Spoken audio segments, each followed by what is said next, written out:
Tyd vir God se woord, 'n daaglikse oordeenking saam met my. Ek is Rinus van Sion in Parys. Elke oggend 'n voorreg om weer God se woord te kan oopmaak. Dag 105 hier die Nuwe Testament. En vanmôre wil ek vir jou sê, kyk anders. Handelinge 24 vers 25. Paulus het met hom gepraat oor wat dit beteken om reg voor God te lewe, oor selfbeheersing en oor die komende oordeel. Felix het bang geword en sy reaksie was, vir my kan jy maar gaan, en as ek tyd het, sal ek jou weer laat roep. Felix en Drusilla was nie regverdig nie. Hulle lewens was vuil, hul geskiedenis duiwels. Hulle was nie geliefd deur die mense oor wie hulle regeer het nie, en nie eers deur hulle eie huishouding van slawe, dienaars en metgeselle vertrou nie.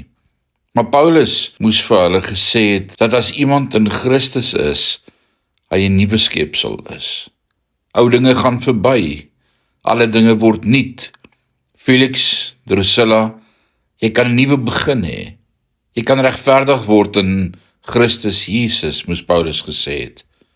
Toe ek gered is, het Jesus nie net in my ingekom nie, maar net so wonderlik, net so fabelagtig is die feit dat ek in hom verborge was. Daarom, wanneer die Vader na my kyk, sien hy nie sonde nie.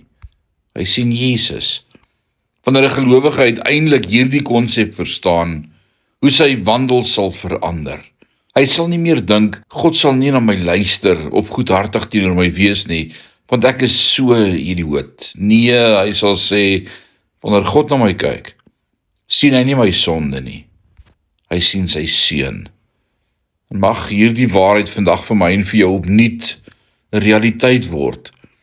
God se genade wat so groot is, dat hy as hy na ons kyk, hy sy seun sien, Jesus Christus.